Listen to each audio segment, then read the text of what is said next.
What is going on, everybody? Happy Monday to you all. We are now live here on the Around the Point Network YouTube channel. This is another live edition of Steve's Kitchen. It is Monday, July 29th, 2024. If you are new to the channel, hit the subscribe button down below. Give this video a big old thumbs up. Share with all your friends and join the chat and all that fun stuff. As always, I'm Steve, and I'm here joined by the good brother, Chase Oliver. What's going on, Chase? Nothing much, Steve. How was your weekend, bro? It was good. Good weekend. There you go. That's what's up, bro.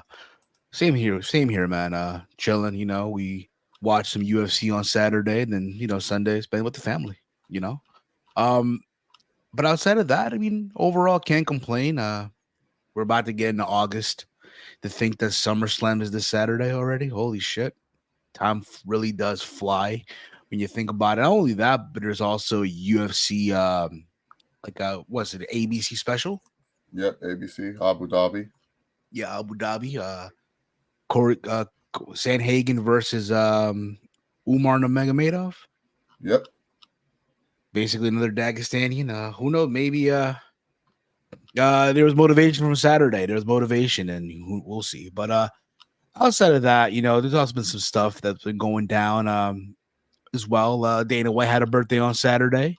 Paul had a birthday on Friday. Kind of crazy, right? When you think about it, kind of crazy. Dana White was not in a good mood coming out of the UFC 304 press conference. I think he was cranky. He stayed up too late or something. Who knows? Probably broke the superhuman protocol that day. Yeah, it was. You could just tell, like, dude was just not feeling it at all. I go back to what we were saying too, like the idea of him one day hosting a WWE like just press conference one day. That would be funny. I would take that in a heartbeat. Exactly. I think all of us would, and just hear everyone complain, oh, Dana didn't answer my question, or Dana didn't do this, or Dana was not very friendly with us today, and stuff like that. But and all that fun stuff. But let's get into this, Chase. A lot went down, some big news that went down, I guess, as well. One of them was last week. Wow, what the heck is this? 1 second here. Let me get this shit. I got to get that sorted out too soon. Triple H, along with Nick Khan, were actually in England while WWE did a tour of Japan. They met with the mayor of London. I believe the dude's name is Sadiq Khan. Is that his name? I believe that's his name. I don't know, Steve. I don't know that information. Well, it's another Khan. It's another Khan. And their discussions of bringing WrestleMania to London. That is the big word going around in the future. Now, as we all know, WrestleMania next year is going to be in Las Vegas. There's talks of 41. As you know, Indianapolis. Indianapolis. Indianapolis, yeah. Indianapolis has a deal, right, for to have WrestleMania, SummerSlam, Royal Rumble in the future as well. There's also talks of Saudi Arabia having, a WrestleMania in the future too. So it's a matter of when do they do this? When is it going to go down? We just don't know, and again, for that crowd, it's going to be exciting. For them, for a year, we've always heard, hey, they want a WrestleMania. I know Cena was at Money in the Bank last year when they were in England, and he teased, the UK having a WrestleMania. And I think that is what that got really the folks over in the UK to, really start pushing for a WrestleMania, as well. But what is your thoughts when you hear all this stuff, man?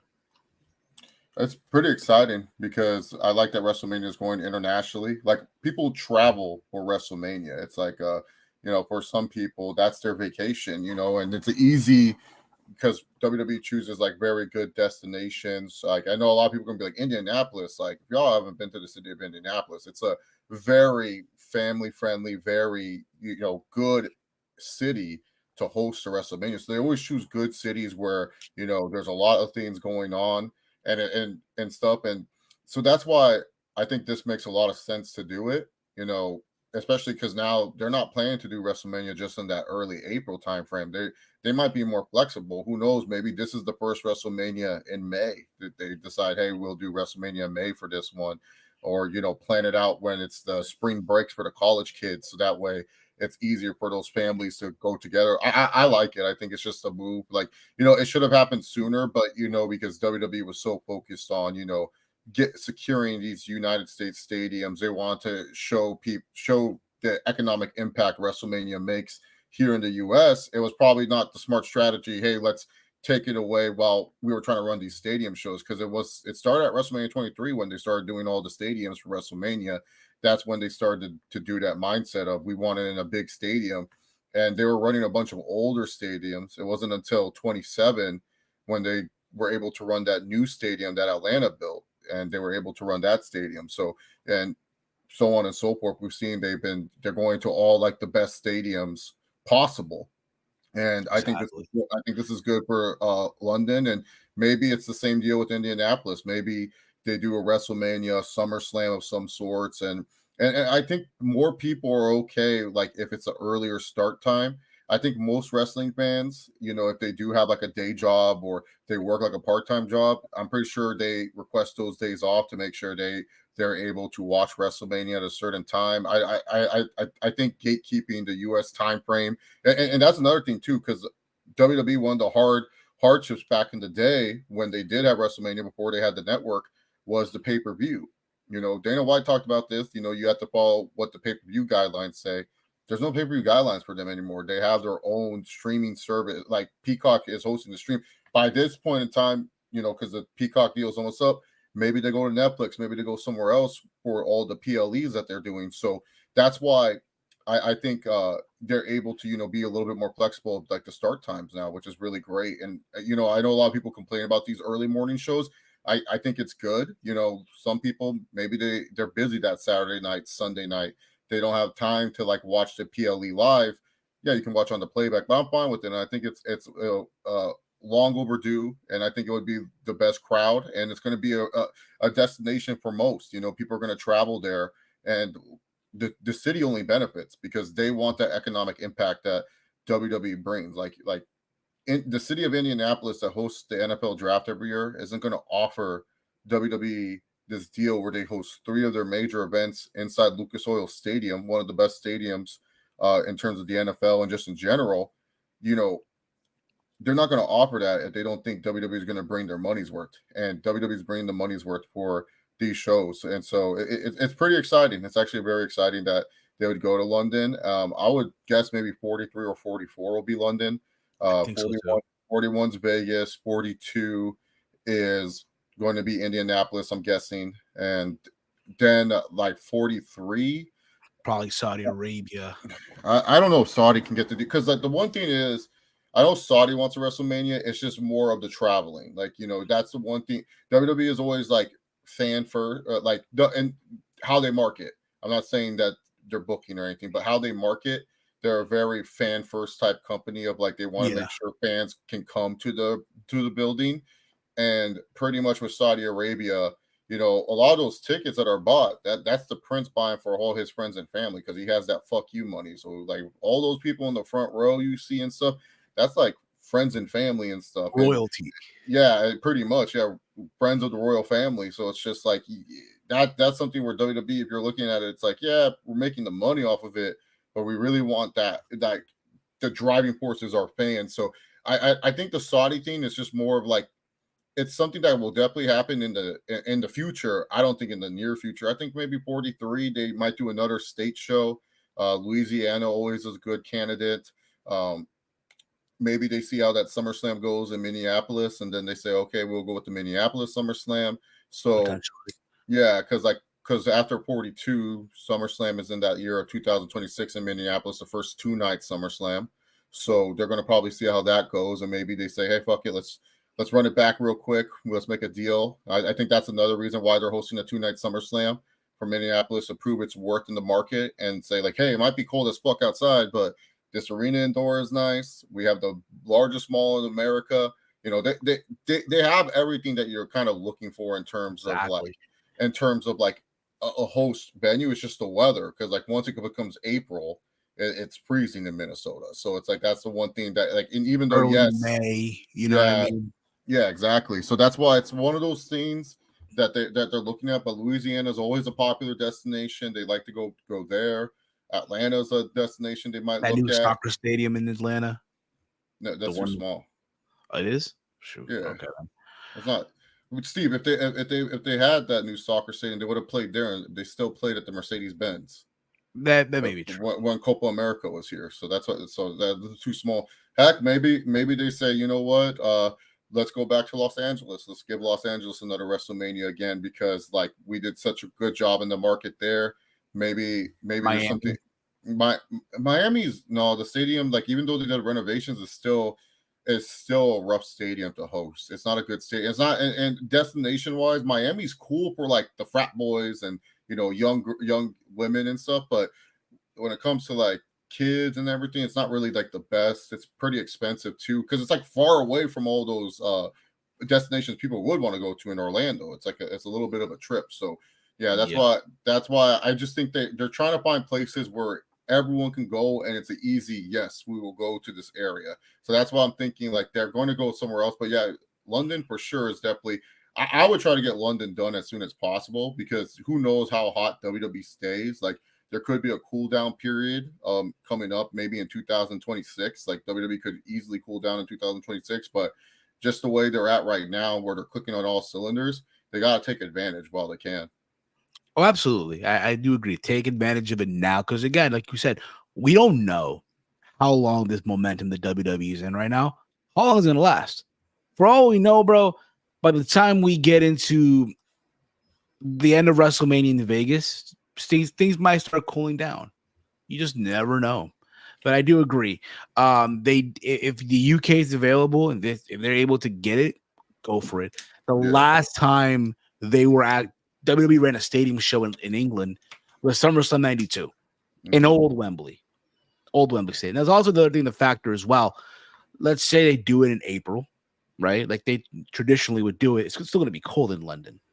Yeah, and the weather is very, very, very. How can I say it? Like random out there. Like it can rain one minute, it can be sunny the next. Yeah, and also factor in, if we're all going to be assuming here is Wembley Stadium. Well, you would just assume, right? Wembley Stadium is going to host WrestleMania. To my understanding, Wembley Stadium does have a roof that can, but it's not a full roof. Yeah. Only like halfway. So even if it rains, if you're in a stand sitting there and it rains and you're not by the roof, fucked. Again, there's all this other stadium they could probably do. They can do the Emirates Stadium where Arsenal plays. It's North London as well. The possibility. I'm not saying they're gonna go to like Anfield or Old Trafford. That's Manchester and all that stuff. But it's interesting. Very unique. I don't think they can do the Liverpool Stadium. The Liverpool Stadium has a weird rule. They don't want combat sports of any kind in that stadium. Anfield? Yeah. Oh, that's crazy. That is crazy. I know. Yeah. And who knows? Maybe and isn't that small? It's only like you want the biggest stadium possible. Anfield's pretty small. Let me see. Because they asked Patty the Batty about that, and he said it was too small. Capacity. Let me see here. You have to at least be able to do 70,000 plus, and then WWE they're going to fudge the numbers and say like 90,000 were there, and then the turnstile comes out. So Anfield holds 61,000. Yeah, that's too small for WWE. Yeah, let's see how much the Emirates Stadium holds. That's also in London. For Anfield's worked for like a SummerSlam, but not for freaking. But like I said, Liverpool has this weird non-combat sports rule. They don't want Emirates Stadium is 60,000. Yeah, too small. You have to do Wembley. That's the only stadium you can do. Exactly. And again, it's gonna be huge, bro. And again, factor in too. We talked about this earlier. The whole time issue is not an issue anymore. Mm-hmm. People. I think by now, being that WWE runs their shows, not like the big ones like WrestleMania, SummerSlam, Royal Rumble, but like these filler pay-per-view that we've been accustomed to watching over the years. These are international now. After SummerSlam coming up, you're gonna get Bash in Berlin. Mm-hmm. That's probably going to be around 1 p.m. time. Yeah. In your case, it would be like 10 in the morning. 10 a.m. Yeah. I woke up to watch Elimination Chamber at 6 in the fucking morning. I was at work, bro. It was like 5 a.m. in my time. I was like, what the fuck, bro? I was literally pulling a can and watching the show at the same time. Like, what the fuck, bro? But it's interesting, bro. It's interesting to see. But nevertheless, if they get this done, good for them. It should be interesting to see how all this plays out. Where are they when the time does come, as far as momentum goes, right? And who is going to be, over and all that stuff. And time will tell, bro. Also, in the news too here as well. I might have talked about this on SAD on Thursday. I might have, but not really. Like, I thought it was funny, so I'm sure you saw this too. Drew McIntyre, bro. Troll of the year, bro. Fucking troll of the year. Took a photo with Jack Perry somewhere. We don't know how old this photo is. Yeah, it's probably at Comic-Con.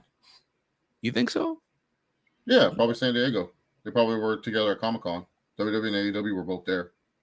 Maybe, but whatever the case may be, Drew McIntyre posted a tweet. This is a real photo, cry us forever, which, by the way, it's already been deleted.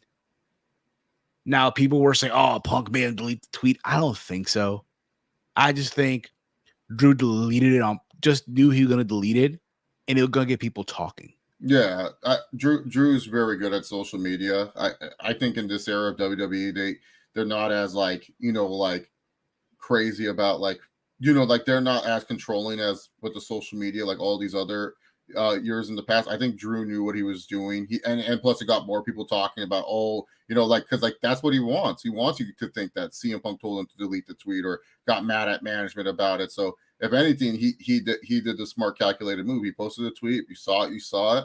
And then when he deleted it, you said, "Oh, there goes Phil asking him to delete it." No, Drew probably said, "Okay, I'm going to delete this tweet after an hour," and then deleted it, and it's still up there. People still have the picture. People still have it. Yeah, no, Drew's smart. Like, come on, he's been killing it all year in social media.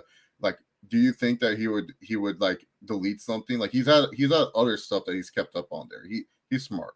Exactly. And that, dare I say, bro, superstar of the year right now. Superstar of the year, without a shadow of fucking doubt. And also, for those who are unaware, there's reports going around. Obviously, you could just tell, like, bro, they're both in this together. They're working this storyline out. They're planning this shit out. And so far, it's been to a T. SummerSlam is this Saturday. I know we're doing predictions Thursday. I will say this, as far as this match goes, Drew has to win. Drew has to win. I think that's the route they're leaning towards. I don't think Punk should win the first match back, and then I think they're also trying to build up more heat for the CM Punk and Seth Rollins storyline. So yeah, I think Drew will probably win. It's one of those things. I think Drew's most likely to win. He's owed like a big pay-per-view win. His biggest pay-per-view win is at WrestleMania, and he didn't even get to celebrate that moment. And and plus WWE, they need to like get like a true number one heel that's not like a world champion too. And Drew, most don't view him as a heel, but in terms of like the normal audience, he is a bad guy. So you need more heat on him as a bad person. So yeah, he should definitely Punk doesn't do anything for a loss. And then also too, if people think Punk's bothered by Jack Perry, he talked about the whole story on Ariel Helwani's podcast. I don't think he cares at this point. I think with Punk, it's just communication was one of the things that he did not like in AEW. Like and it's probably refreshing that there is communication in WWE. Like there's a line of, I can talk to this person and he's going to be as transparent as possible what he wants to do. Like I honestly think if Heyman was more transparent of what he was saying on the mic to Punk that night, Punk wouldn't have cared. Like I don't think Punk would have cared at that because Punk's a smart guy too. He's a hypocrite, but he's also a very smart one.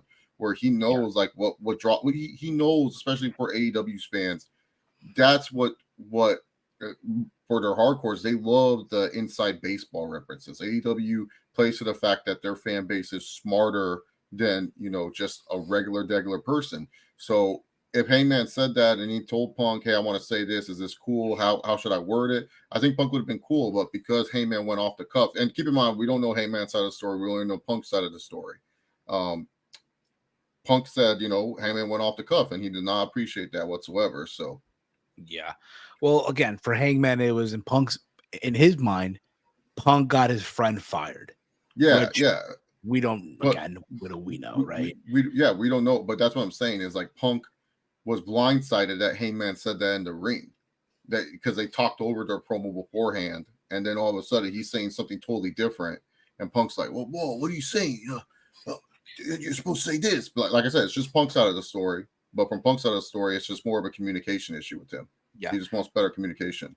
And look who's joining us here, live from his palatial estate here, and Walter, what's going on? Estate. What's going on? I had some stuff to do around the house. Love that mustache growing in, bro. Love that mustache growing. This is gonna go away soon. Keep it, bro. Keep it, Fuck dude. that. Keep it. But anyway, you look like a young Emilio Estrada, bro. You look like a young Eric Estrada, bro. I just had to do some housework. I did go to jury service today and did absolutely nothing. But they kicked me out like at 4 something. I'm like, did they treat you to lunch at least? No, they don't treat you to that shit. Bro, when I went, what was the jury duty, bro? They bought you lunch? No, like, hey guys, listen, just go to lunch. Here's $10 for all of you guys. Here's $10. Go wild. Oh wow, they gave you money. They don't give a shit. They just said, go. California, dude, and in California, they're dicks, bro. Like they'll be like, you have 30 minutes, and when you have 30 minutes, that means 30 minutes. So like a lot of times, people they won't even risk going out to lunch because they're just like, no, this is not worth it and stuff. Because like if you get kicked out, it doesn't get counted. It doesn't get counted that you serve jury. I haven't done jury duty in a minute. Every time they say I have to go, I go, nah, I can't go.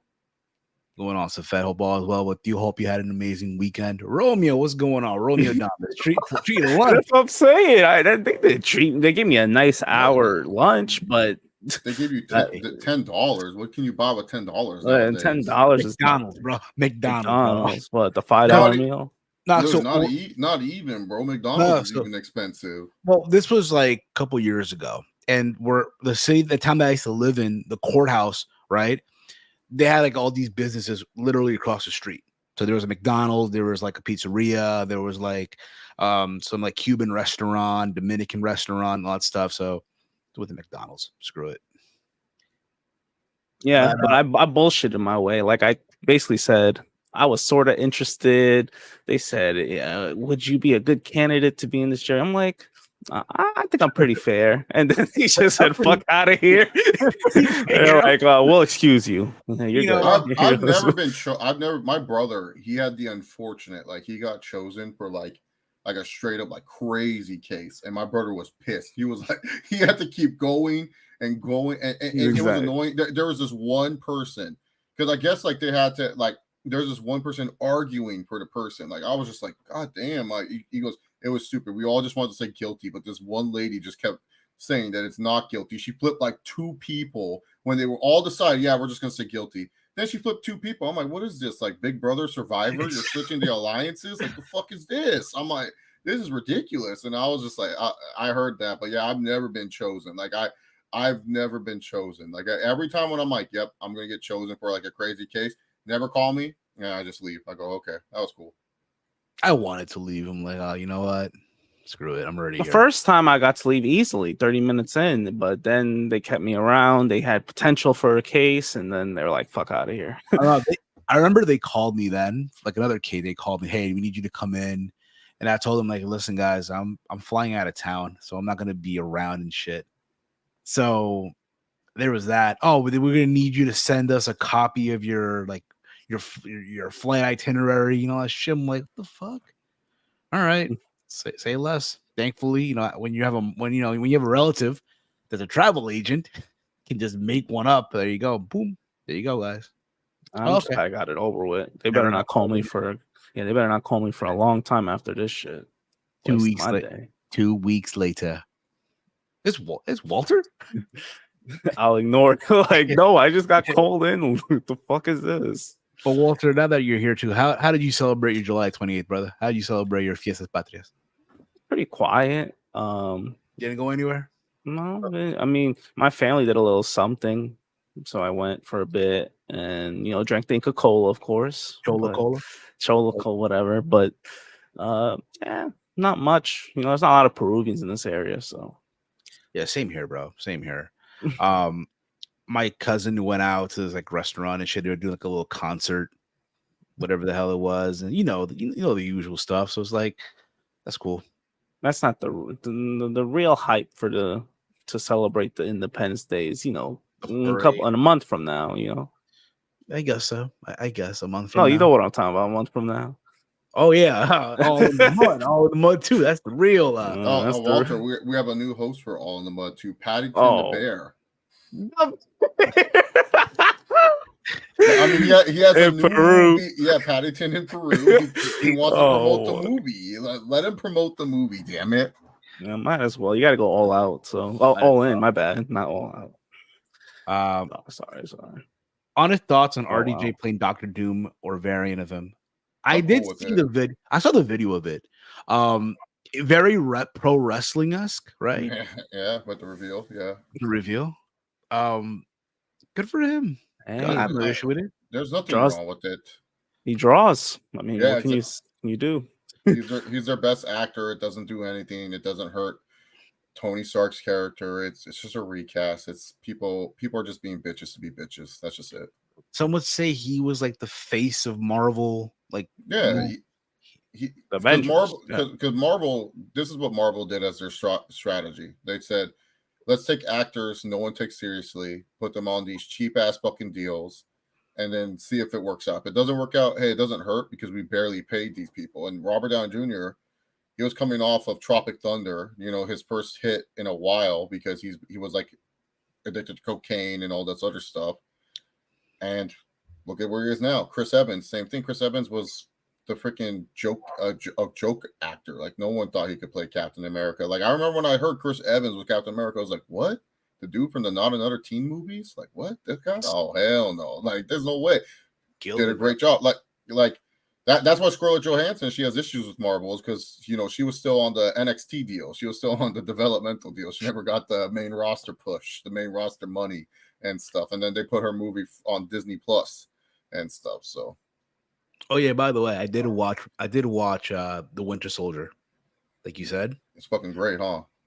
Banging, bro. Yeah, it's the best. It's one of the best ones, bro. Man. One of the best ones. I take back what I said, bro. That was probably the best Captain America movie. Yeah, dude, that one's the best, bro. That was the only one you didn't watch. So here's the thing: he's watching them in the Steve order. So Walter, he's watching them based off the movie title name. He's not watching them in timeline order. He goes up. I watched Captain America. Now I watch Captain America 2. And I'll watch Captain America 3. He's doing the Steve universe, the Marvel, the MSU, the Marvel Steve universe. Next on the list will be Thor, and followed by Black Panther, followed by some Spider-Man. Even though, Jagan King right here. Honest thoughts on Deadpool and Wolverine. To quote our good buddy Romeo Damas, I haven't seen it yet. I don't want to give too much of my thoughts. It's a good movie. I just don't want to give too much of my thoughts because people have to see it for me to really give into my thoughts. And I'm probably gonna wait a couple weeks or a month or two till it's Disney Plus. That's when I'll kick in and watch it. No, that won't hit Disney Plus until next year. We shall see. It'll be a while. Talk to my Peruvian cousin and say, guys, make it happen. Make it happen. But Walter, we were talking about earlier, you know, thoughts of WrestleMania. Again, there's talks that, you know, Triple H was in a meeting in London while WWE did a tour of Japan, right? Him and Nick Khan got together and they talked with the mayor of London about bringing WrestleMania. Again, London wants a WrestleMania. Yeah, I think the time has come pretty soon. Honestly, they could have had one years ago, but I think, you know, this is probably the time because they've already experimented the England PLEs with Clash of the Castle, both of them, stadium and in the arena. So why not? I mean, it's you know, these fans really, you know, they stay up very late to watch these shows. I think they're very deserving of a Mania at this point. Not only late, but also early. Very early too. UFC. Oh, that's UFC though. Well, that's part of TKO now. But yeah, so they stay up for all that. I think they deserve one. I don't know when, but the time's coming.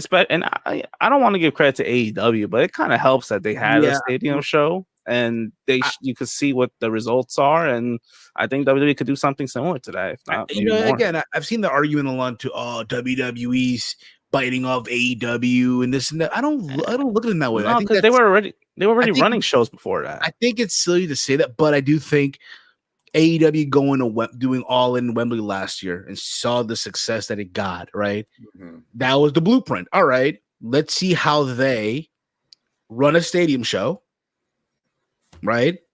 And again, I don't want to come off like a dick when I say this, but WWE's like, all right, now let us go and let's show that we can do it better with the machine behind this, right? Like let's show them how it's done. You get what I mean? I don't want to come off like here's Steve again being an a-hole or this and that, but that's not the intent.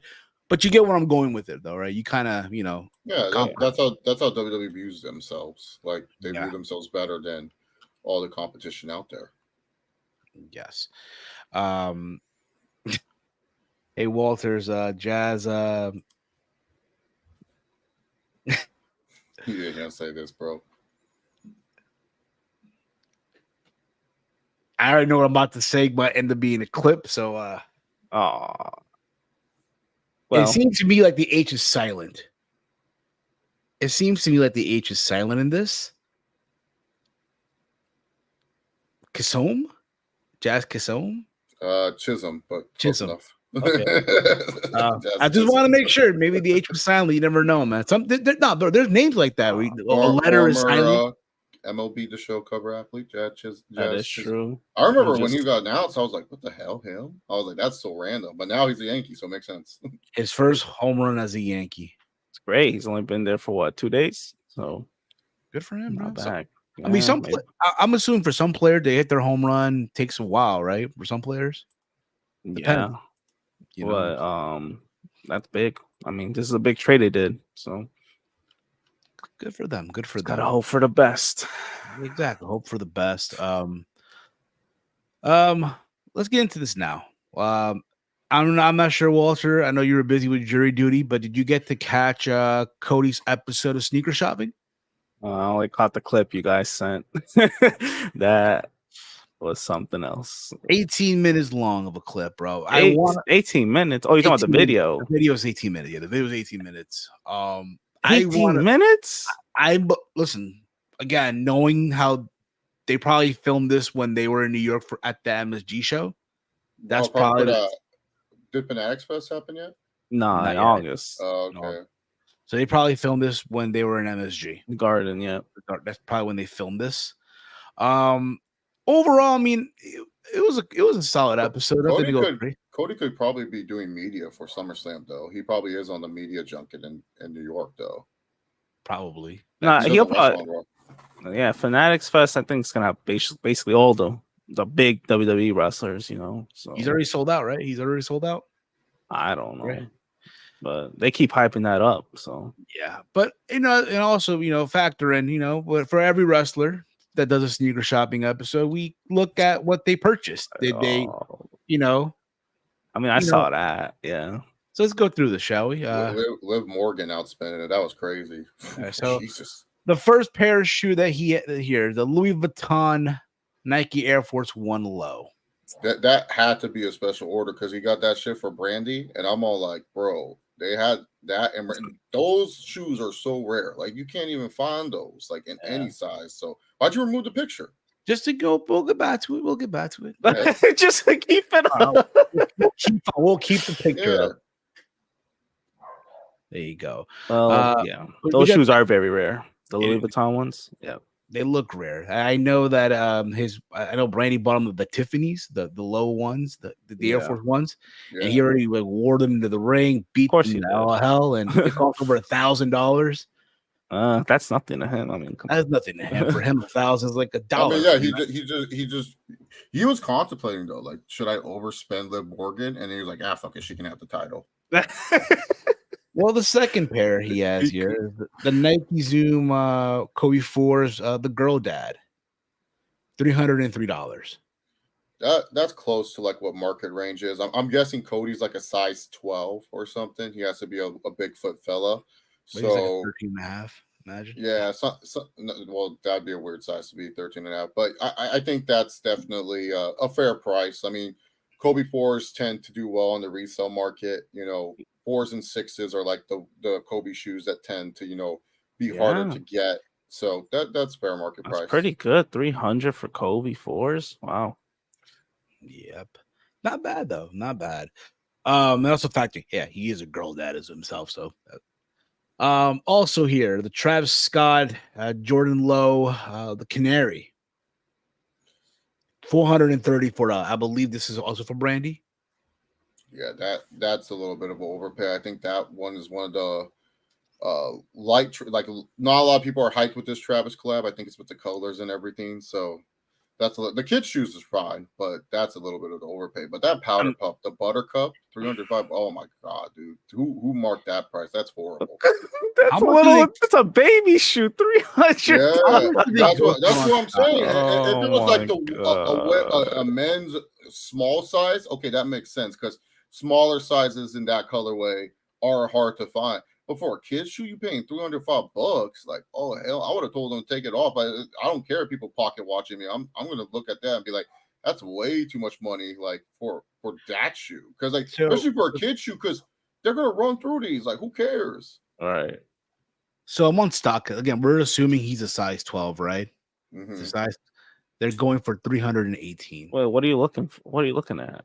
The same shoe, the Powerpuff one, right? No, this is a kid's shoe. This is a kid's It's a toddler shoe. Toddler size. Okay. Yeah, this is a toddler size. That's what we're trying to say. If it was an adult size, it makes sense. But for a kid, that's a little bit too expensive for a kid's shoe. Well, you are correct there.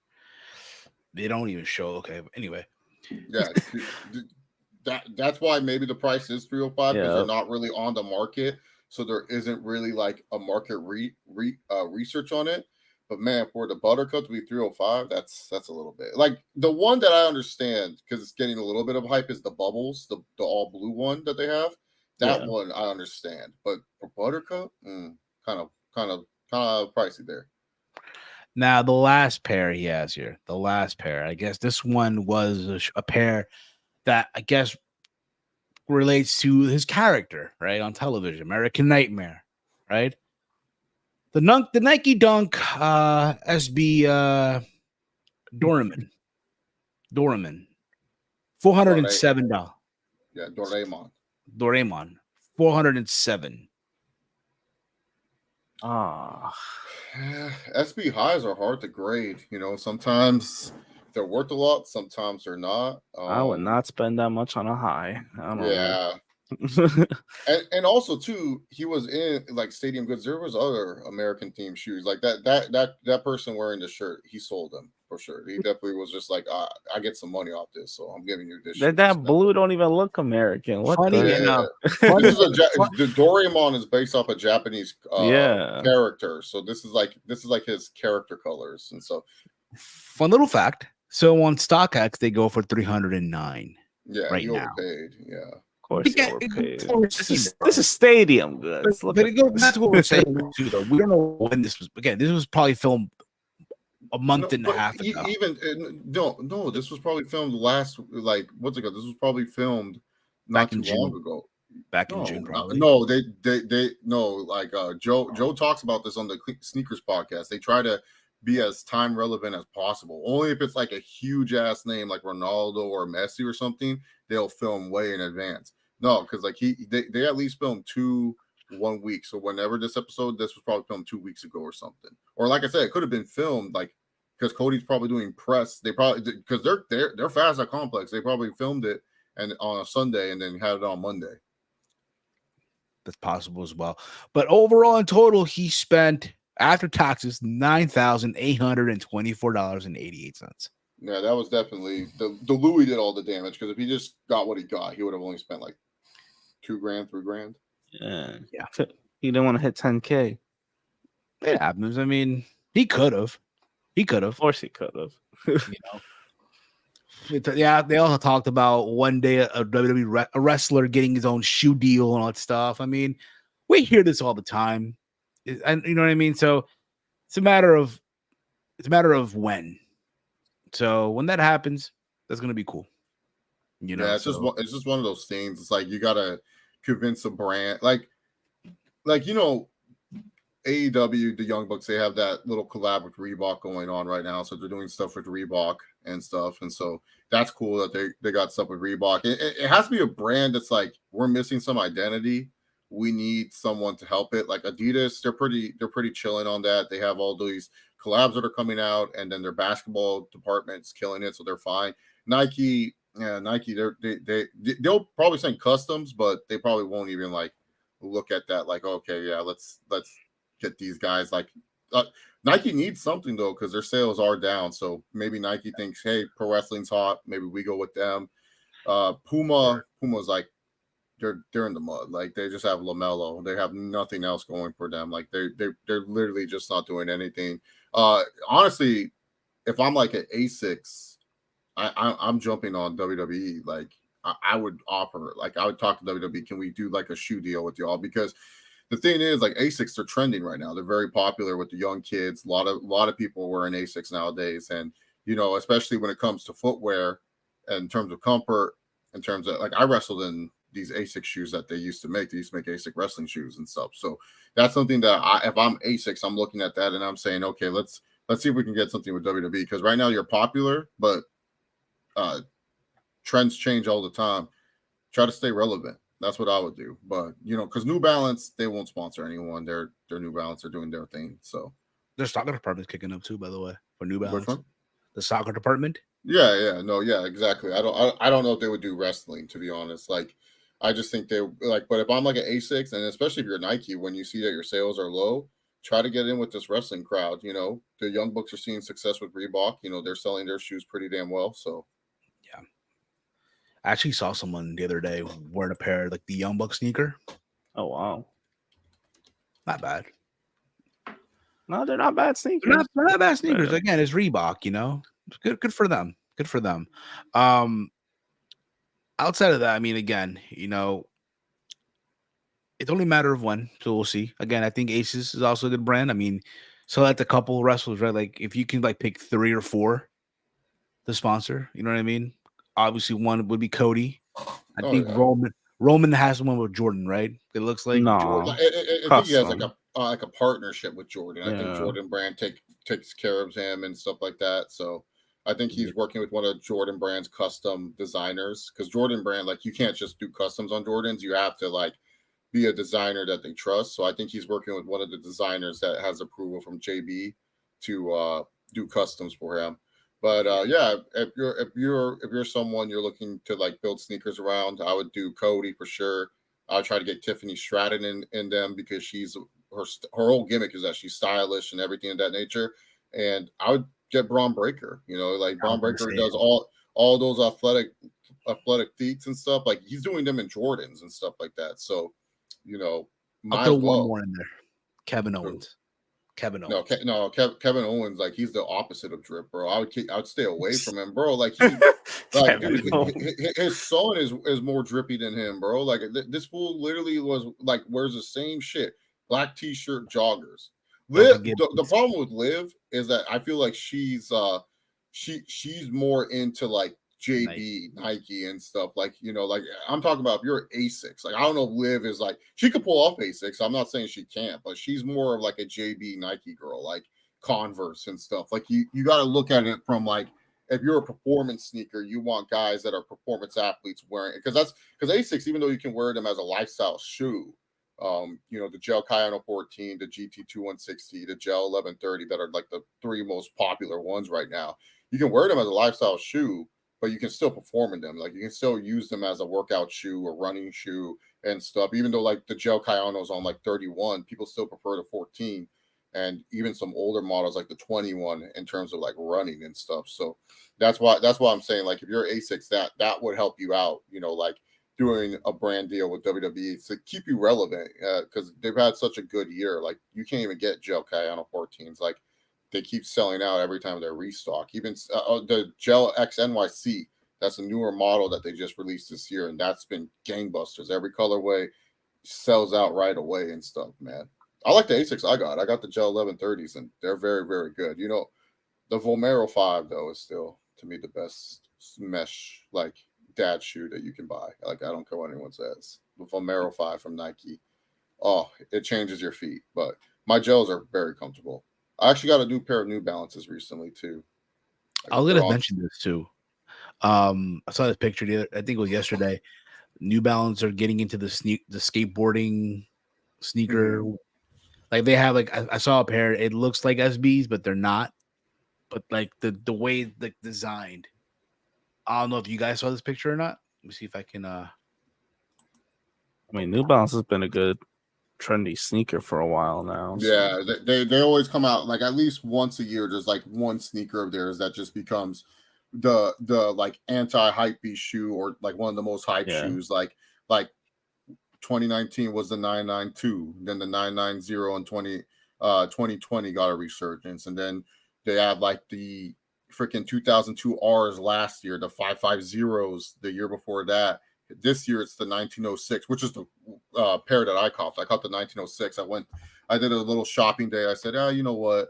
It's good every once in a while, even if like the money ain't coming in like it used to. It's good every once in a while. Treat yourself, like mental health. And so I was shopping the outlets, and I saw a pair of 1906. They were on sale, and I looked online. I said, let me see if they're on sale everywhere, and if I have a cheaper deal. Turns out this colorway, it was just that specific colorway was just on sale. So I said, screw it. Let me try them on. Liked how they felt on feet. They felt comfortable, and they're a good color. Because like that was the one thing I'm looking for. Like I was like, I need more shoes that when the rare occasions that it rains in California, I'm okay if they get dirty. Like I don't have too many pairs of shoes. Like I'm still using my Jordan 12 reverse taxis as like rain shoes and stuff like that. So but sometimes those feel a little bit too heavy to be wearing all day. So I just wanted something more lightweight. It's okay if they get dirty. I don't care. And good for standing on your feet all day and stuff. And just like a good hybrid looking shoe. And it fit the bill. It has a cool color to it. So I decided to cop them and stuff. That's what I saw. Yeah, that looks like an SB. Yeah. Yeah, they do. So there's that also. Also, over the weekend, I'm sure they're gonna have like Action Bronson or Joe Fresh Goods make a color with that, and then it'll become a popular shoe. That New Balance is like it's what they do. They just have these shoes, or Jound. Jound's just gonna release a mute white colorway, and everyone's like, I gotta have that shoe, and it's like, bro, it's a basic white ass shoe, and you're paying like, well, or Kith. Kith is like the number one. Like they just go to Kith. Here's this skateboard, Ronnie Fi, bam, done. Also over the weekend was UFC 304, live from Manchester, England. They basically told the UK, they told Manchester, hey guys,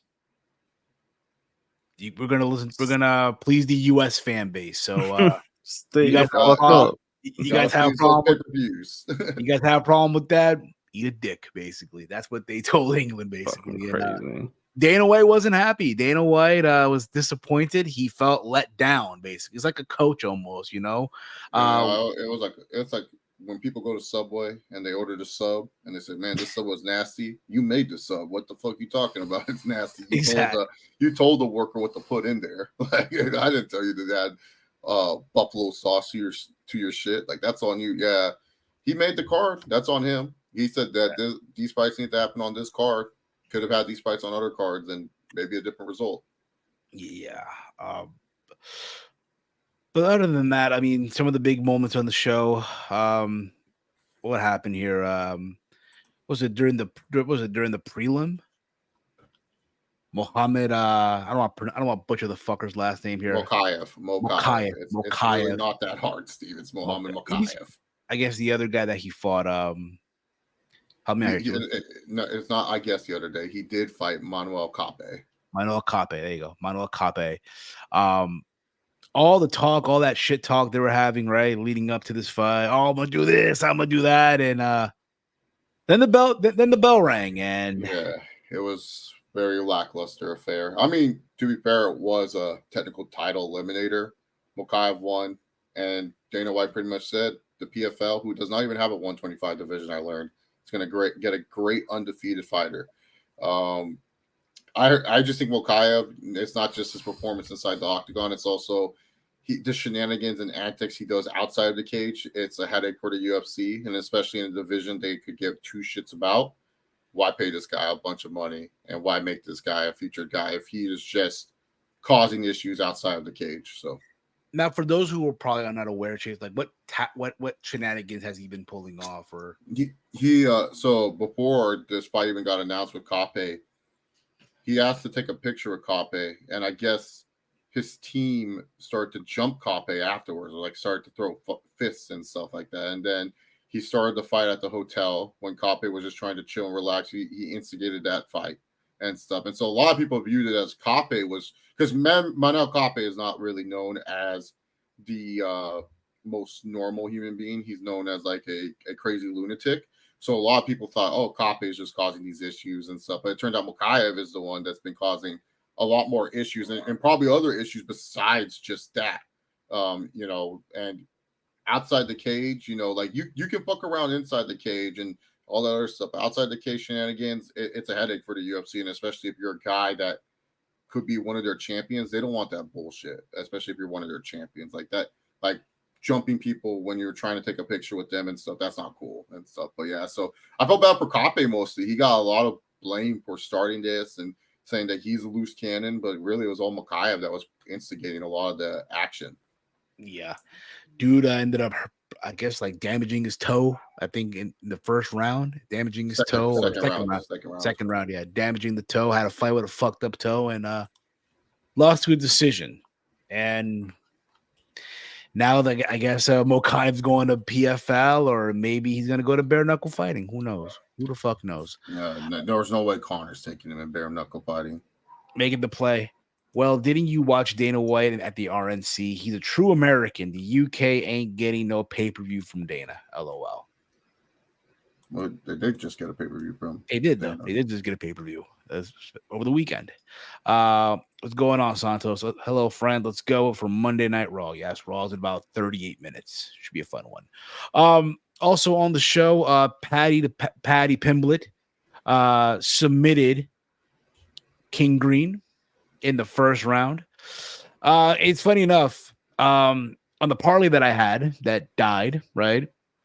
I had this fight not going the distance, and it did not go the distance at all. Not gonna lie, I was expecting more for King Green, and disappointed here, man. Yeah, very. I mean, a lot of people, like, I don't understand why Patty was getting a lot of, like, people were saying, oh, this is gonna be his toughest fight, and I'm like, we do know this is King Green. Like, it's not like he's like some world beater and stuff. I thought the fight was gonna be close. I thought it was gonna be a close fight. I didn't expect Patty to just, did what he did. He did what he needs to do. Like, Patty wants to succeed in the UFC. He needs to stop acting like he's this great striker and stuff. Like, and that's the problem. People misconstrued him as he's going to be some like top level striker. He's not. He is a jiu-jitsu wizard, and if he just builds up his jiu-jitsu base and picks up a nice jab, a nice combination here or there, he'll be fine. Exactly. I think now after this win, he's in the top 15 now, right? Officially? Yes. He's in the top 15. Who would you want to see Patty fight next if it was up to you? Moicano makes sense, but it seems Moicano is fighting Benoit Saint Denis at a future card. So probably the winner of that fight, winner of Moicano and BSD. I'd be cool with that. And he got a bonus pay, right? I think he got two bonuses, yeah. 2 bonus. Everyone else, they was like, fuck everybody. Fuck everybody, basically, huh? The co-main event, Tom Aspinall successfully defended his interim heavyweight championship over Curtis Blades in the rematch. Ended in the first round as well. I'll be honest, knowing how things played out, I would have had this to me should have been the main event. Knowing what we know and what happened. It felt like the main event for sure. It did, and he got a big pop. After the fight, he called out John Jones. Said, I just think I'm better than you. I did post this in our group chat. Per Bet Online, the odds right now, Tom Aspinall's a minus 150. John Jones, the plus 130.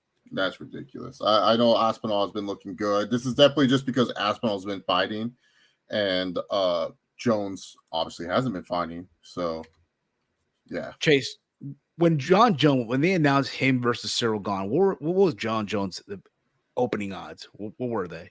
He was plus 150 because I immediately asked my girlfriend if I can borrow $1,000. So in cash so I can make the bet. And then later on, I said, this is the easiest 1,050 I'm ever going to win in my life. And he won. Okay. So it should be an interesting fight when it happens. I mean, obviously now that we know he's going to meet the winner of John Jones versus Stipe Miocic. I don't think that's happening, to be honest. Dana is, I think he's overhyping this, that Jones is athletic, like his competitive spirit will do this fight. I think it's the last fight we see for both Stipe and Jones, to be honest. Like, I mean, Jones was really hinting at it. I think the only fight Jones will get up for is Pereira, just because Pereira is dominating his old division, and and for more casual viewers, like Tom Aspinall is like the hardcore favorite. Oh, yes. Casuals and hardcores love Pereira, and I think Jones is looking at it as like, because you gotta understand where Jones is at in his career. He's already made his money. He's now on a different structure of his contract where he makes a lot of money. He's looking at who's going to draw the most interest and get me the most money. And Aspinall does draw interest, but let's be real. I feel bad for Tom Aspinall on this.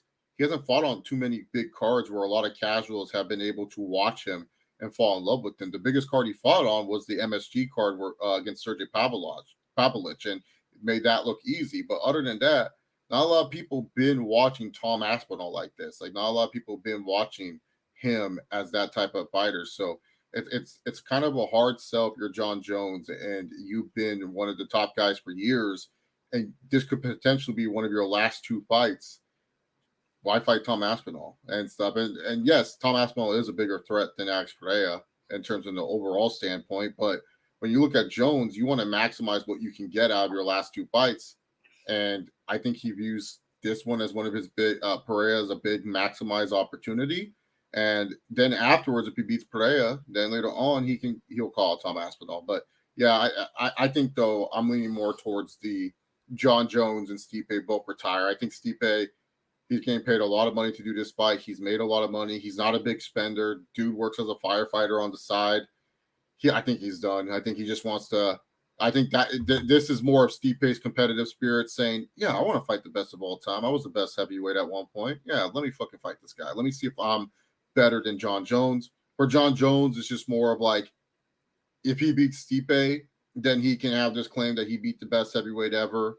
It's a little exciting. It's a legacy fight. Yeah, it's like a legacy theme for John Jones. It's just to say that, like, especially in the eras when they were coming up, like, keep in mind, this was when Stipe was doing his thing, knocking fools out and being a successful heavyweight champion. John Jones was point fighting against Thiago Santos, Anthony Smith, almost losing to Dominic Reyes. Yeah, like, Jones wasn't having the most exciting run as light heavyweight champion. And, people at that point in time were saying, yeah, if Jones ever fought Stipe, he would get his ass kicked. So this is where it's like, for Jones, he wants to prove a point that, like, oh, no, these guys aren't up on my level and stuff. And then I think with Jones, when he looks at Aspinall, he just sees what everyone was saying about Ciryl Gane. Like that I think that's also his ego is getting in the way, where he just looks at Aspinall and he says, y'all were saying the same shit about Ciryl Gane.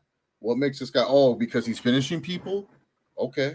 Who cares? Like that, this doesn't scare me. Like guys with these punching power, like, it doesn't faze me. And we also got to factor in Jones is coming off an injury. He's never suffered an injury like this, like where he tore his back and everything. Jones, like, the reason why John Jones missed a lot of cage time is not because of injury. It's because of John Jones being John Jones, trouble with the law, PED abuse, all that other shit. John Jones has never missed time because of an injury. You're at his age, you suffered an injury that has pushed you back a year.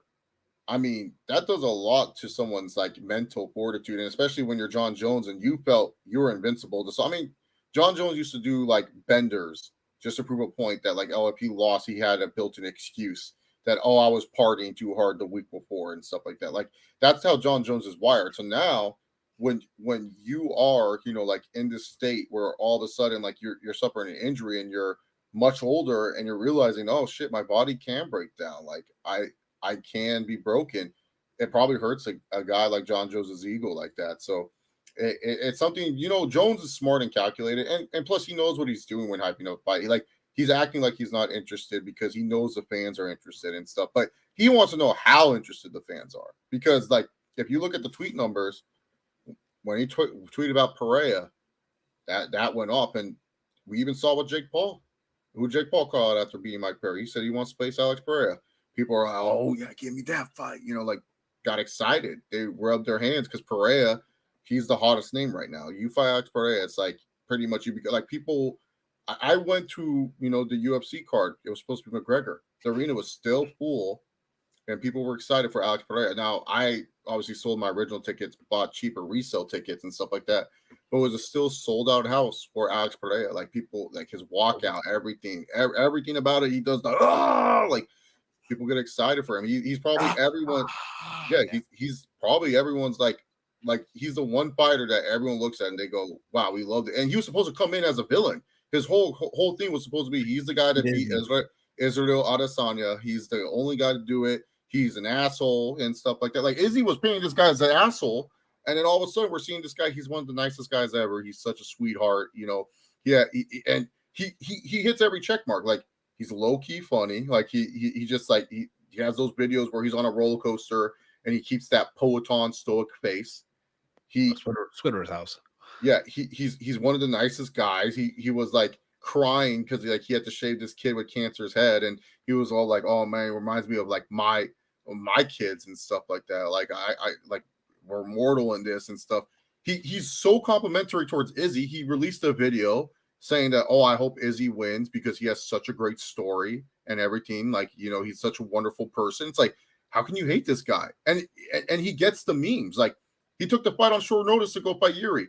What does he do? He drives a Lambo and then he's playing Down Under, Alexander Volkanovski's walkout song, because he knows like that's what MMA Twitter wants. But also too, he's legit intense. Like it's like when the fight happens, that music plays, his stone face, like the stare downs between him and Yuri are like the most like people are like, this guy's a badass. Like he's just an overall badass person. So that's why with Alex, like. I mean, the dude literally just said, "Oh yeah, it might be a while till you see me in the cage again." And then his trainer revealed, "Yeah, Alex wants to fight in August." I'm like, "What's a while for this guy? Like this guy literally just fought in July, and now he wants to fight in August. He said he was going to be gone for a while. Like what? Like it's like the that crazy competitive drive, bro. That's what it is. That passion is that again. Some people do it for the money, obviously, right? Change their lives, all that stuff. For him, he just loves to fight. Yeah, that's what it. Fighting saved his life. People don't know the story of Pereira, where he used to work as a tire flipper, and every day, like, he didn't get paid. You know, I got paid. He got paid in beer bottles because that's what they thought was worth. And he was an alcoholic, and he was drinking. He was just drinking a drunk alcoholic, and then later on, someone said, "No, we're gonna connect you with your roots." And then all of a sudden, he changed that mindset. Now who he is, but like I said, it's just Pereira's just a likable person. Like he's just. Like there's nothing. A great humanitarian. Yeah, it's like every time you see this guy, you're just like, man, how can you? And it was funny. Like I said, he was supposed to be brought in as the villain. Like he was supposed to bring in this guy's an asshole, and the look of a villain. Don't speak no English, so most casual MMA fans ain't gonna like that But now everyone loves him. All he says, "Chama," and everyone's like, "Chama," like. That's like the dude. When I was in UFC, after the UFC card, when I was gambling all night, had a great run too. Oh, it was a killer run. I would walk around and I would see anyone UFC gear, Chama, like it was just like a rallying cry and stuff like that. Chama, Connecticut resident. Connecticut resident. Yes. Find out what you drive by Holiday like Chama, just drive. Connecticut legend, Alex Pereira. Yeah. They're about to give him the key to Connecticut, bro. Here's the key, bro. Might as well. First down Hall of Fame. Dude, already in like less than 3 years, Hall of Famer. Yeah, he's probably the most improbable superstar in UFC history. Like he was not coming in to be a superstar. They rushed him to fight Izzy. Like even remember, there's video proof of me saying this. Alex Pereira is not an MMA fighter yet. He's just a kickboxer. It's just because Izzy's in the worst division in the UFC, the middleweight division. Alex is the only guy that has a clean win over him. Yeah, you gotta go with him, and it's like it's crazy. Like barely shows any wrestling, but yet he still gets the job done. It's crazy, and he's doing it against like a bunch of killers too, like Jan Blachowicz, Jamal Hill. Yuri Prohashka. Like, these are good fighters, and he's just Bohovic he struggled with, but that was in Utah. Who's he fighting next? Ankalaev, right? Ankalaev, yeah, Muhammad Ankalaev is the next fight. And you know, the thing is, people think Ankalaev is just going to wrestle him. It's like Ankalaev is a good striker too. Like, people forget, like, he's not a wrestler by trade. He's a striker. So it's very interesting what they're going to be doing. But yeah, no, it's like, if you're John Jones, that's the fight that interests you more than Tom Aspinall. Tom Aspinall, it's not that he's a great fighter. He's probably going to go down as one of the top heavyweights of all time. I don't see anyone in that. I would love to see him fight Ciryl Gane, because I think Gane, from a technical standpoint, is just as good as Aspinall. He doesn't have the power that Aspinall has, but he has that technical. Because people forget, Gane made Francis into a wrestler. Francis thought that, like, I'm just going to bum rush Gane and stuff, and then Gane was just piecing him up on the feet. And then Francis said, "Fuck that," and just wrestled him the whole time. If Gane had takedown defense, what a bad leg too. What a bad leg. Yeah, well, because Gane forced that bad leg and stuff like that. But that's what I'm saying. Like, Gane's a wizard on the feet. So that's why I would love to see Aspinall face Gane, because I would just like to see, like, okay, how does he deal with, you know, like, a guy that's just as skilled as him? Like, that's the fight I would love to see, because, you know, yes, he doesn't have the knockout power, Ciryl Gane, but he does have the technical. And like I said, he made Francis into a wrestler. He made Francis say, "I'm not standing with you no more," and stuff like that. And Gane looked like he was about to coast by to a heavyweight title win. Yeah, he was. You know, it's crazy enough, bro. We've been talking all this much about Alex Pereira, bro. Damn, yo, Belal Muhammad must feel disrespected, yo. Belal Muhammad pulled the up. He pulled his. It's an upset. It's an upset, but you know, he literally, you know, channeled his Dagestanian. You know what I mean? You know, he fought very Dagestanian like by defeating Leon Edwards to become the new UFC welterweight champion in a rematch from a couple of years ago when they fought in the APEC, and it stopped because of an eye poke. This photo is surfacing online. I'm sure we all seen this picture, but you know, people are under the impression this is what caused Leon to be off in the fight when he got dropped on his head by Belal Muhammad off a takedown. You know, and I know after when the fight was over and in the post fight, Leon Edwards said that his body was just tired. His body was just tired, that he, you know, just didn't feel right. I don't know how much of that can be true. I mean, in the aspect, maybe, because, bro, you're fighting at 5:30 in the morning. But at the same time, it's like, bro, it's your country. You didn't have to go anywhere. Belal Muhammad had to come to your country, bro. Belal Muhammad had to, I'm sure, preparing for this fight, had to like stay up till like 5, 7 in the morning to prepare himself to be up. Because guess what? I'm fighting at this hour for the last couple of weeks. Did you hear about Tom Aspinall? ¿Qué pasó? What happened?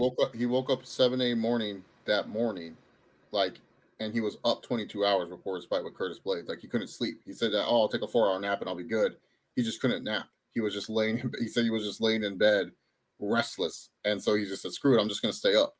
So the tired excuse looks even worse, because Tom Aspinall is running on 22 hours. And I pulled all-nighters, man. To fight on that level, and you're just like at 22 hours notice, like, that's crazy. But I feel a lot of fighters were tired and stuff, and that's on you. That's on Leon. Bro, there's fans, bro, that were people, bro. There were fans in the stand that pulled a me on these streams, on these watch along, bro. They were like this. Like, they were out of Steve's beans, bro. That building was out of Steve's beans. And Belal Muhammad is the new UFC welterweight champion. Where does he go from here? Do you want to see a rematch? Honestly, no, I don't. You know, I know somewhere out there. Kamaru Usman is licking his chops. I do think, though, Shavkat is likely next in line. I know he has a fight soon, right? Before no, this, he doesn't. So they're going to probably do that. Because you got to think about it too. Like if you watch, like when Bruce Buffer was announcing the judges' scorecard and the winner, right? Dana White just looks so mad, bro. He was just like, this is my champion now, a guy that is not, because like the thing with Dana is this: he has to accept who his champion is, but the thing is that like when you're a fighter and you were bringing no buzz into this event, really, what was the buzz about this event? Paddy the Baddy and Tom Aspinall. Like Leon Edwards was just kind of like, this was viewed as, it's not like Belal Muhammad, Sean Strickland, where at least Strickland, he says off the cuff random shit where it's like, okay, we can do something with this guy. Belal Muhammad is just a normal dude. Company guy. Just a normal dude that works really hard. That's it. Doesn't do TikTok, doesn't do social media. Yeah, he just does his thing. He and stuff, and credit to him, but the thing is, when you don't bring in fan buzz or fan interest, it's hard because, UFC isn't adamant 12 pay-per-views a year. You got to make sure you can get someone to main event. A Belal Muhammad main event doesn't move you any needles. It does not help with anything. It's in the Mighty Mouse category, basically. Maybe even worse than Mighty Mouse, where you're fighting on free TV, basically. I hope I don't see that with the welterweight title, but I just feel like now Dana's gonna probably feed him to the wolves. Basically, you're gonna get Shafkat. If you get through Shafkat, hey Hamza, can you make 170 real quick? Can you make 170? No, Hamza's on the fucking. He can't even fight in America. Hey Kobe. Colby is like the happiest. He can be on a 5-fight lose streak and he'll somehow get a top. Colby doesn't turn down fights. Dana. Can you imagine that? Can you imagine that? Ever since Colby caught Dana with one of his mistresses, Dana's been on Colby's dick. Like, do you remember that clip? I remember that. Yeah. So if you guys don't know the backstory, it was Usman versus Woodley. Colby was supposed to get the title shot against Usman. Not Usman, against Woodley, because they had this whole bad blood American top team and stuff. Colby had a deviated septum, so he decided to get the surgery. UFC said, "Oh, okay, yeah, we'll still give you the title fight when you're clear." And then afterwards, someone got pissed off that Colby said no to that fight, and then they put Darren Till versus Woodley, which led to Woodley, having one of his best performances beat Darren Till. Usman had a very dominant performance against RDA, like just absolutely dominated him, absolutely destroyed him. And so then Dana said, "Nope, I'm going with Kamaru Usman." This pissed off Colby. So Colby, with his interim welterweight title that he had, decided to, go on this whole, you suck, Snoozman, you do this, like just talking shit during the open workouts. So then he said, we're going to ask Dana White. We're going to find Dana White and ask him, why am I not getting the title shot? Goes through all the casino, finds Dana in the high limit room. And there was a very beautiful Asian woman, not just sitting next to Dana White, holding him. Like that's his rubbing the bald head. No, like holding him, holding the stomach, patting him a bit. The woman immediately gets up and then Dana goes, turn off the camera. And then Dana and Colby were not happy with each other. Dana even destroyed Colby in that press conference. I thought, oh yeah, Colby Covington's done. Something happened, mended the relationship, and Colby got the next shot at Usman, put on one of the greatest fights you'll ever see. That's one of the best fights ever. Colby versus Usman one. Second one's good. Second one's a good one, but not as the first one was like, oh shit, these boys can fight. Just a box. It was a striking contest. Two wrestlers that decided to box. Yeah, and show off their hands, and they both had great moments in that fight. But yeah, so but yeah, that's what led to that. So yeah, Colby, he's always going to get title shots. He has the Dana White privilege. Yes. But that was what happened over the weekend. UFC 304. Also on Friday was Death Before Dishonor. Overall, solid show. Mark Briscoe successfully retained his title over Roderick Strong. Kind of gave you some of that nostalgia of Ring of Honor, like the good old days, if you will. But that was about it from that main event. What got people talking was what Tony said during the media scrum right after. I did not hear this. But one of the comments that he said, like, basically, if he basically were to rebrand Ring of Honor as AEW Ring of Honor, it could really get more like viewers and eyes on it and all that stuff. And basically. I think that's what he should do. He should be be honest. Yeah.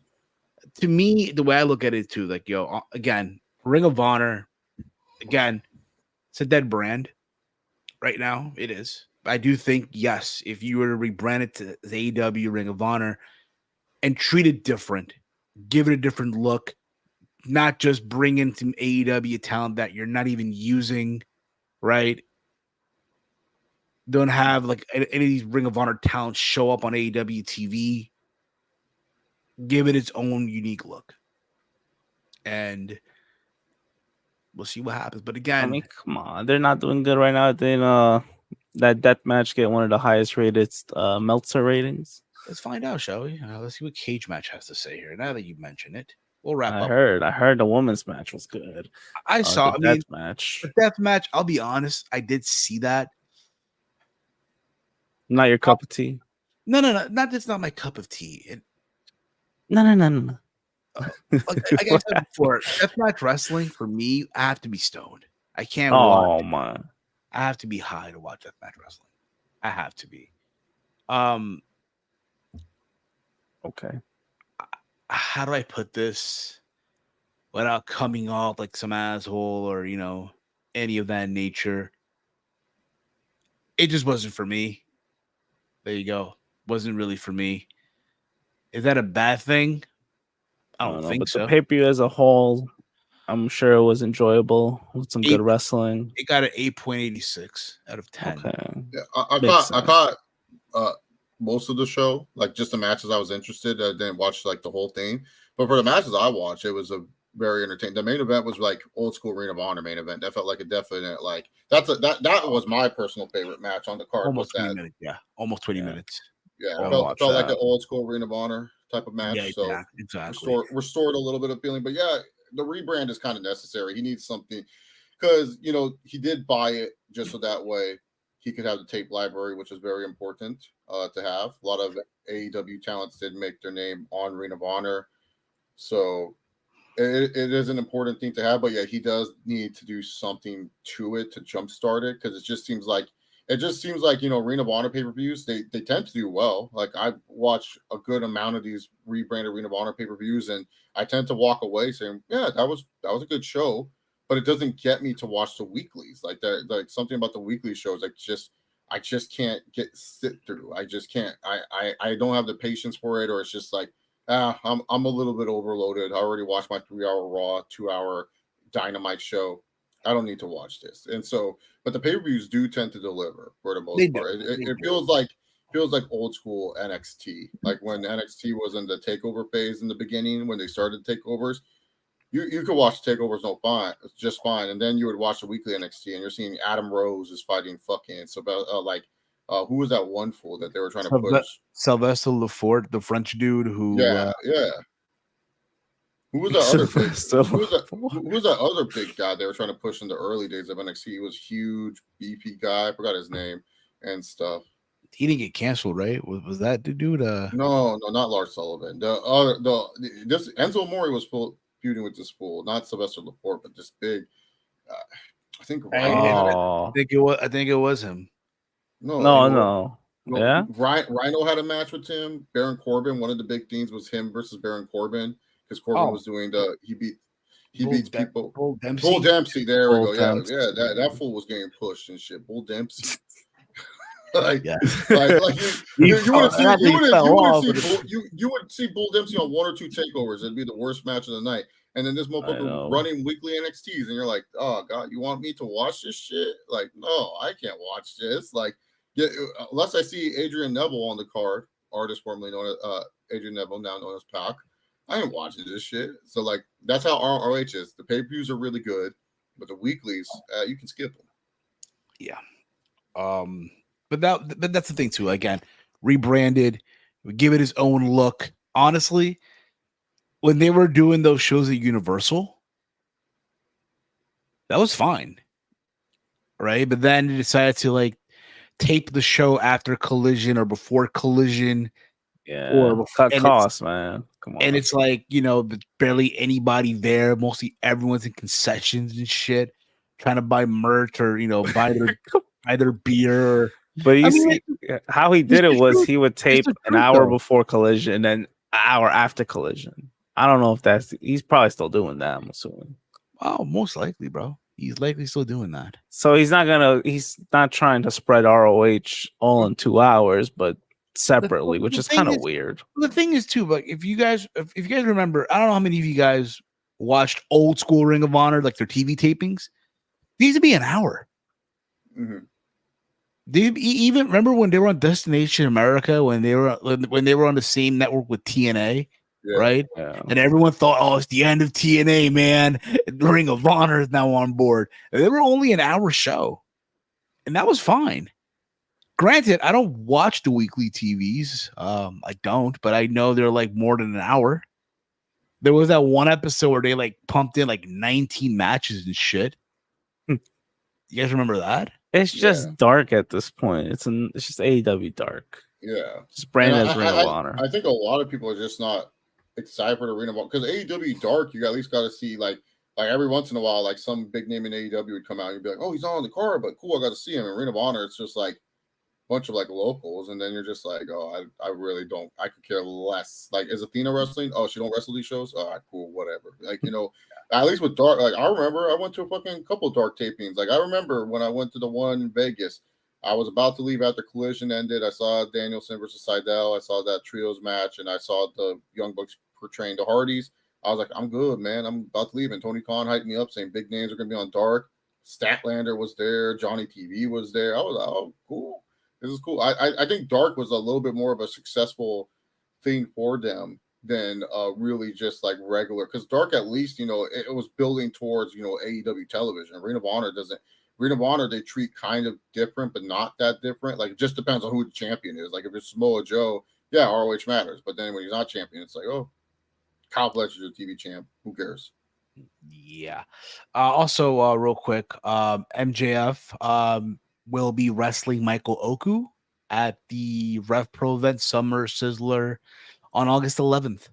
He'll be defending the American Championship against Michael Oku. So that should be fun for those of you that watch Rev Pro and all that stuff. And funny enough, I have not yet watched Will Ospreay versus Michael Oku.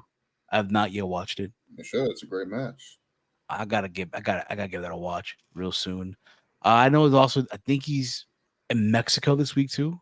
MJF is in Mexico this week, defending the American champion. You're gonna get so much heat in Mexico. It's crazy. They also advertised this week is gonna be Hangman versus Darby Allin. Wow, that should be a fun match. I mean, yeah, for what it is. If I'm not mistaken, this is like the first time ever they're going at it. This is the first time. That's what they're. That's what he's maybe. Playing. Yeah, I don't think I've ever recalled a match from Darby and Hangman. Tony Khan saying it's the first time ever, so it has to be. Yeah. So who knows? Maybe on the independents. I don't fucking know. You know, that don't count. AEW. By the way, since we're already this late, 5 minutes. Remember, don't go to USA Network. Go to Sci-Fi. Go to Sci-Fi. Go to Sci-Fi. Sci-Fi. Maybe Kevin Thorne will make a return. The zombie. The zombie. Yeah, and bring back the girl that she would. The girl that the with the did she pass? No, she's still kicking. Ariel, she is. I remember she had that one match in TNA against the Rebel. Yeah, the worst match ever. The worst match. Yeah. I'll tell you what, maybe one day for like a Saturday Night Thunder, we'll watch the match just to. I remember that match is famous for my match and stuff like that. That was getting a lot of play back in the day. Yeah, it was. That was my hole before my hole. All right, Steve, wrap it up. Raw's about to start. Come on. Yeah, Raw's about to start. Much love to all you guys as always. You guys are awesome as always. Fucking hell, bro. If you guys have not yet subscribe to our secondary channel at ATB Clips. Follow us there. Subscribe to us there too, where we upload some of the funny shit that has been said over the years here on AT Point Network. Follow the Around the Point Network over on X at AT Point Network. Follow us there. You guys can follow me on X at Heel Steven. Walter, let them know where can they check you out. Yep, on X at Ham Walter. Chase, our president of candidacy here. X at Chase Oliver 68, YouTube.com. Chilling with Chase. Exactly. If you want to check out his latest Conor McGregor impression. Yeah, I'm gonna be doing more impression skits and stuff. See what happens with that. Just depends on whatnot. Because it's hard to get into impression mode sometimes. Sometimes I don't feel like hurting my voice doing Triple H all the time. But I'll definitely be doing a couple impression skits soon enough. So yeah, stay tuned. We'll be back live tomorrow for Raw Rundown. Also, this Thursday, we will be doing preview for SummerSlam this Thursday. All right, that's going to be it for us, for myself, for Chase, for Walter, for the gang. This has been Steve's Kitchen here on the Around the Point Network. Peace out, everybody. Listen. Fuck up. Get out.